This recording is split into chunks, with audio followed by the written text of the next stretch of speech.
দেশের উত্তরাঞ্চল ও উত্তর পূর্বাঞ্চলের ৩টি বিভাগের উপর দিয়ে ঝড় বয়ে যেতে পারে বলে এক পূর্বাভাসে জানিয়েছে আবহাওয়া অধিদপ্তর। এছাড়া দেশের অভ্যন্তরীণ নদীবন্দরসমূহের জন্য দেওয়া আরেক পূর্বাভাসে বলা হয়, রংপুর, ময়মনসিংহ ও সিলেট অঞ্চলের উপর দিয়ে ঘণ্টায় ৪৫ থেকে ৬০ কিলোমিটার বেগে ঝড় ও হাওয়া সহ বৃষ্টি অথবা বজ্রসহ বৃষ্টি হতে পারে।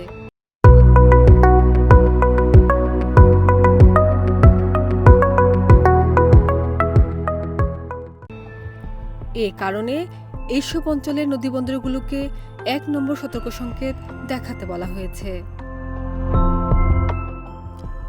১৬ মে ঢাকা ও তার পার্শ্ববর্তী এলাকার আবহাওয়ার পূর্বাভাসে বলা হয়েছে, আকাশ আংশিক মেঘলা থাকতে পারে এবং আবহাওয়া প্রধানত শুষ্ক থাকতে পারে।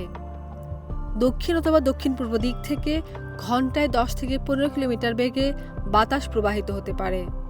সেই সাথে দিনের তাপমাত্রাও প্রায় অপরিবর্তিত থাকতে পারে বলে জানিয়েছে সংস্থাটি। অন্যদিকে ১৫ মে সন্ধ্যায় প্রকাশিত সারা দেশের ২৪ ঘণ্টার পূর্বাভাসে আবহাওয়া অধিদপ্তর জানায়, রংপুর, ময়মনসিংহ ও সিলেট বিভাগের অনেক জায়গায় এবং রাজশাহী ও ঢাকা বিভাগের কিছু কিছু জায়গায় অস্থায়ীভাবে দমকা অথবা ঝড়ো হাওয়া সহ হালকা থেকে মাঝারি ধরনের বৃষ্টি কিংবা বজ্রসহ বৃষ্টি হতে পারে।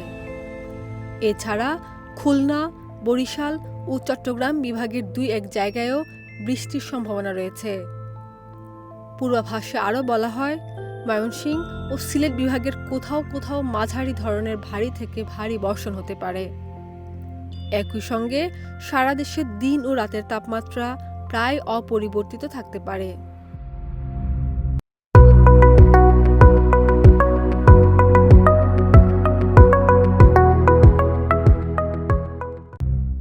আবহাওয়া অধিদপ্তরের তথ্য মতে আজ সকাল ৬টায় ঢাকায় তাপমাত্রা ছিল ২৮.২ ডিগ্রি সেলসিয়াস এবং বাতাসের আর্দ্রতা ছিল ৮৭%।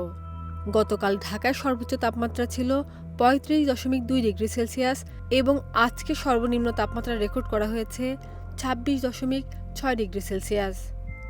গত ২৪ ঘণ্টায় বৃষ্টিপাত হয়েছে ট্রেস পরিমাণ। খাদিজা নিপা, দেশ রূপান্তর।